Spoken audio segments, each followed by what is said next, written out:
أعوذ بالله من الشيطان الرجيم. بسم الله الرحمن الرحيم. يا أيها الناس اعبدوا ربكم الذي خلقكم والذين من قبلكم لعلكم تتقون. یا ایھا الناس، اے لوگو، اعبدوا، عبادت کرو تم، ربکم، اپنے رب کی، الذی خلقکم، جس نے پیدا کیا تم کو، والذین من قبلکم، اور تم سے پہلے لوگوں کو، لعلکم تتقون. سورہ بقرہ کا یہاں سے تیسرا رکوع شروع ہو رہا ہے. اس سے پہلے 3 قسم کے لوگوں کا ذکر ہوا. سب سے پہلے تو متقی لوگ اور ان کی صفات، اس کے بعد 2 آیتوں کے اندر کفار کا ذکر، اور اس کے بعد 13 آیات کے اندر منافقین کا ذکر. اب اس کے بعد اللہ تعالیٰ عمومی طور پر سب کو دعوت دے گے. یا ایھا الناس. عام طور سے اصول یہ ہے کہ قرآن پاک کے اندر جہاں یا ایھا الناس کا لفظ آئے گا، الناس، اے لوگوں، تو وہ مکی صورتیں، اور جہاں پر آئے گا یا ایھا الذین آمنوا، وہ مدنی صورتیں. لیکن بعض اوقات اس کے برعکس بھی ہوتا ہے. اب سورہ بقرہ یہ مدنی صورت ہے، لیکن اس میں یا ایھا الناس ہے،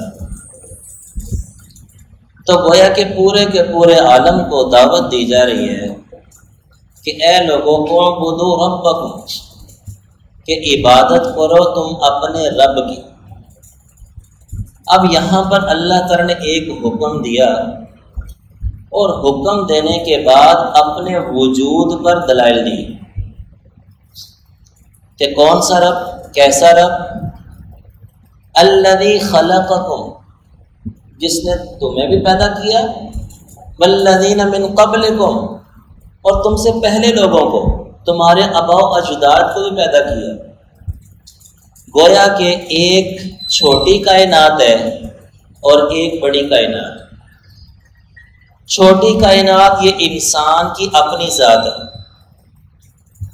اور انسان کی ذات کے بارے میں قرآن پاک کے اندر دیگر جگہوں پر بھی غور کرنے کا حکم دیا گیا کہ وفی انفسکم، کہ انسان اپنی ذات میں غور کر لے کہ جو الیاذ باللہ اللہ تعالیٰ کے وجود کے منکر ہے، جو کہتے ہیں خود بخود ہی نظام چل رہا ہے، تو انسان اپنی ذات میں غور کر لے، جس کی ذات ایک پورا عالم ہے.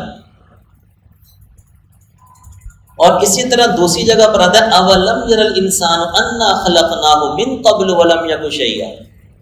اولم یر الانسان، کہ انسان دیکھتا نہیں ہے؟ انسان میں اتنی بھی عقل نہیں ہے؟ اللہ تعالیٰ نے تو عقل دے کے بھیجا ہے، یہ غور کیوں نہیں کرتا؟ انا خلقناہ، ہم نے اس کو پیدا کیا، ولم یک شیئا، اس سے پہلے یہ کچھ بھی نہیں تھا، کلعدم تھا. گویا کہ اللہ تعالیٰ نے، اللہ تعالیٰ کی جو کائنات ہے اس کی ابتدا انسان کی ذات سے ہو رہی ہے. اب جو عالم افلاک ہے، جو بڑی کائنات ہے، یہ تو ہزاروں نہیں لاکھوں سال سے ہے. اب یہ جو بڑی کائنات ہے، لاکھوں سال سے ہے، اس میں غور سے پہلے انسان نے اپنے وجود پر غور کرنا ہے کہ اگر انسان کو اپنا وجود سمجھ میں آ گیا تو یہ سارے کا سارا عالم اس کو سمجھ میں آ جائے گا کہ اس کو بنانے والی کوئی ذات ہے. تفسیر ابن کثیر کے اندر انہوں نے یہاں پر ایک واقعہ نقل کیا ہے. امام اعظم ابو حنیفہ رحمۃ اللہ علیہ، امام صاحب کے نام کے ساتھ جو امام اعظم کا لفظ بولا جاتا ہے نا، وہ اس لیے بولتے ہیں کہ فقہ کے 4 امام ہیں، بڑے بڑے امام 4 ہیں. پہلے وقتوں میں تو بہت زیادہ ائمہ تھے، اور انہوں نے اپنے اپنے علاقے میں کام کیا، لیکن ان کا کام محدود رہا، انہی علاقوں کے اندر محدود رہا. کہ ان کے شاگرد مختصر سے تھوڑے بہت شاگرد، اور پھر وہ بھی ختم ہو گئے، اور کوئی خاص کوئی کتابیں بھی انہوں نے نہیں لکھی، اگر لکھی بھی تو چند ایک جو کہ رائج نہیں ہو سکی۔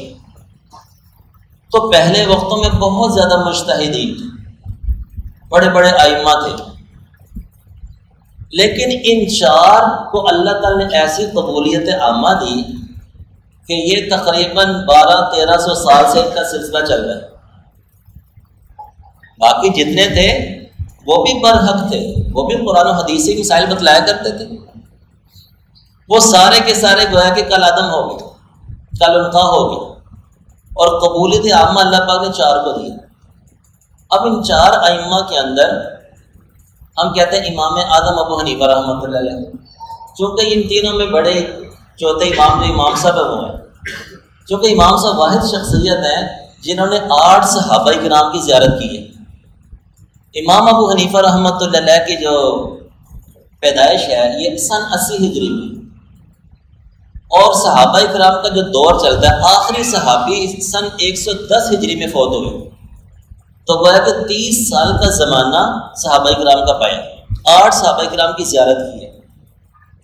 اس بنیاد پر ان کو امام اعظم کہا جاتا ہے، باقی اور کوئی امام جو ہے انہوں نے صحابہ کرام کی زیارت نہیں کی۔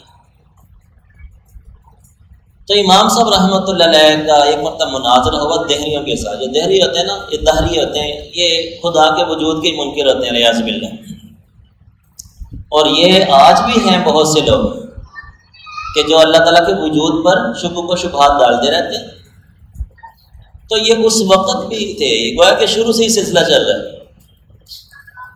تو ان کے ساتھ مناظرہ تھا، تو جب سارے اکٹھے ہو گئے تو امام صاحب بڑے تفکر میں بیٹھے ہوئے ہیں اور فرما رہے ہیں کہ انی مفکرن، کہ میں ایک معاملے انی مفکرن فی امر، کہ میں ایک معاملے میں غور کر رہا ہوں، غور و فکر کر رہا ہوں۔ اچھا جی، کس معاملے میں؟ امام صاحب فرمانے لگے کہ میں دیکھتا ہوں کہ ایک درخت ہے، وہ خود بخود کٹتا ہے اور اس کے تختے بن جاتے ہیں، خود بخود تختے بن جاتے ہیں، اور خود بخود اس کی کشتی بن جاتی ہے، اور پھر وہ کشتی پانی میں آ جاتی ہے، اور بغیر ملا کے وہ کشتی چل رہی ہے اور کنارے تک لوگوں کو پہنچا رہی ہے۔ تو وہ جو دہریت ہے وہ کہتے ہیں کیسی بے وقوفی کی بات ہے، آپ کے بارے میں تو سنا تھا بہت بڑے عالم ہیں، یہ کیسی حماقت کی بات ہے کہ ایک درخت خود بخود کیسے کٹ سکتا ہے، کیسے تختے بن سکتے ہیں، کیسے کشتی بن سکتی، کیسے ملا کے بغیر چل سکتی ہے۔ تو حضرت فرمانے لگے کہ یہ تو حماقت کی بات ہے، تو بتاؤ کہ وہ بندہ کس قدر بڑا احمق ہوگا جو کہتا ہے کہ یہ سارا چاند سورج سیاروں کا نظام خود بخود ہی چل رہا ہے، یہ زمین و آسمان پہاڑ یہ خود بخود ہی پیدا ہو گئے، وہ کتنا بڑا احمق ہوگا۔ تو ان کے بارے میں فَأَسْلَمُوا عَلَىٰ يَدَيْهِ، سارے کے سارے امام صاحب کے ہاتھ پر مسلمان ہو گئے، گویا کہ اس طرح دلیل دے کے ان کو سمجھا دیا۔ امام شافعی رحمۃ اللہ علیہ سے کسی نے پوچھا کہ آپ رب کے وجود پر کیا دلیل دیتے ہیں؟ تو حل فرمانے لگے کہ جو شہتوت کا درخت سامنے تھا، تو کہا شہتوت کا جو درخت ہے نا یہ دلیل ہے اللہ تعالیٰ کی ذات پر۔ انہوں نے کہا وہ کیسے؟ انہوں نے کہا دیکھو شہتوت کے جو پتے ہیں یہ شہد کی مکھی کھاتی ہے تو شہد نکلتا ہے، ریشم کا کیڑا کھاتا ہے تو ریشم نکلتا ہے، بکری کھاتی ہے تو دودھ نکلتا ہے۔ تو گویا کہ یہ ایک ہے تو ایک پتا، تو اس کا مطلب ہے کہ نظام میں قدرت کسی اور کے ہاتھ میں ہے۔ تو میں نے شہتوت کے درخت سے پہچانا اللہ کے وجود۔ امام احمد بن حنبل رحمۃ اللہ علیہ سے کسی نے پوچھا کہ اللہ تعالیٰ کے وجود پر کیا دلیل ہے؟ تو ہر فرمانے لگے کہ اللہ تعالیٰ کے وجود پر دلیل یہ ہے کہ ایک سفید قلعہ چاندی کی طرح سفید ہے، اس میں نہ کوئی کھڑکی ہیں نہ دروازے ہیں، اندر سے وہ سونے کی طرح سے ہے کہ اچانک دیواریں پھٹتی ہیں تو اندر سے ایک جاندار برآمد ہوتا ہے اور زندہ ہوتا ہے وہ۔ فرمایا یہ کون سا قلعہ ہے؟ کہتے انڈا، کہ انڈا کیا بالکل بند ہے، چاندی کی طرح سفید ہے، اندر سے سونے کی طرح ہے، نہ کھڑکی نہ دروازہ، اور اندر سے جاندار برآمد ہوتا ہے۔ اس کا مطلب ہے کہ یہ اس کو پیدا کرنے والا، اس کو زندہ رکھنے والا کوئی اور ہے، اور وہی خدا ہے۔ تو گویا کہ اللہ تعالیٰ نے پہلے اپنے وجود پر دلائل دیے۔ قرآن پاک میں بہت سی جگہوں پر اللہ تعالیٰ نے تفکر، افلا یتدبرون القرآن افلا تتفکرون، کہ تم غور و فکر نہیں کرتے۔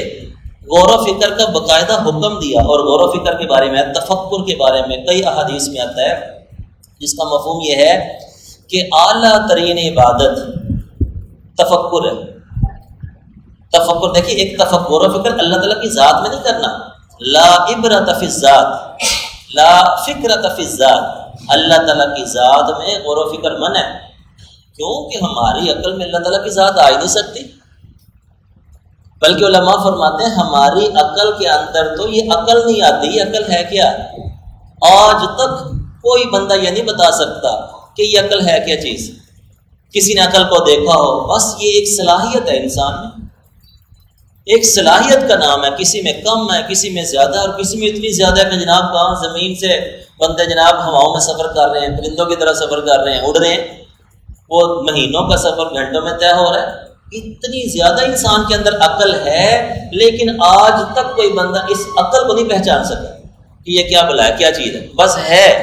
ایمان سب کا اس پر، سب اقرار کرتے عقل ہے، لیکن انسان کی عقل کے اندر عقل نہیں آ رہی، یہ عقل کیا چیز ہے۔ تو اللہ تعالیٰ کی ذات کیسے آ سکتی ہے؟ اس وجہ سے اللہ تعالیٰ کی ذات میں غور و فکر منع ہے۔ کیوں کہ جب بندہ اللہ تعالیٰ کی ذات میں غور و فکر کرے گا نا، تو وہ کوئی نہ کوئی جسم قرار دے دے گا، کوئی نہ کوئی شکل قرار دے دے گا، اور اللہ تعالیٰ جسم سے بھی پاک ہے، شکل و صورت سے بھی پاک ہے، اس لیے ذات میں غور و فکر نہیں ہے، بلکہ غور و فکر ہے جہان کے اندر، اس عالم کے اندر ایک ایک ذرے کا وجود اللہ تعالیٰ کے وجود پر دلیل ہے۔ اور پہلے بھی میں نے عرض کیا تھا کہ ایک عام سا اصول ہے کہ ہمارا وجود ہے نا، تو یہ وجود دلیل ہے اللہ تعالیٰ کے وجود پر، یہ وجود دلیل ہے اللہ تعالیٰ کے موجود ہونے پر۔ کائنات میں جتنی بھی وہ چیزیں جو ہماری دسترس میں ہیں، وہ کوئی ایسی چیز نہیں ہے کہ موجود کے بغیر، وجود کے بغیر اس کا وجود آ جائے۔ ہماری دسترس میں کیا ہے؟ یہ قالین ہماری دسترس میں ہم بنا سکتے ہیں، اب لوگوں کا وجود ہے، کاریگر کا ہے، فیکٹری کا ہے، بن رہے ہیں، یہ پھٹی بنا سکتے ہیں، عمارت بنا سکتے ہیں، جتنی چیزیں ہماری دسترس میں ہیں وہ خود بخود نہیں بن رہی، بلکہ اس کو بنانے کے لیے کوئی فیکٹری ہے، کوئی بندے ہیں وہ بنا رہے ہیں۔ تو اس سے پتہ چلا اصول یہ ہے کہ وجود کس سے آئے گا؟ دوسرے وجود سے۔ تو گویا کہ یہ پورے عالم کا وجود ہے، اس کو وجود دینے والی کون سی ذات ہے؟ وہ اللہ تعالیٰ کی ذات ہے، کہ جس کی طرف اللہ تعالیٰ نے دعوت دی کہ عبادت کرو تم اپنے رب کی، الذی خلقکم، جس نے تمہیں وجود دیا، جس نے تمہیں پیدا کیا، والذین من قبلکم، اور تم سے پہلوں کو بھی پیدا کیا، لعلکم تتقون، تاکہ تم جہنم سے بچ جاؤ۔ اللہ تعالیٰ قرآن پاک کی صحیح سمجھ کی توفیق عطا فرمائے۔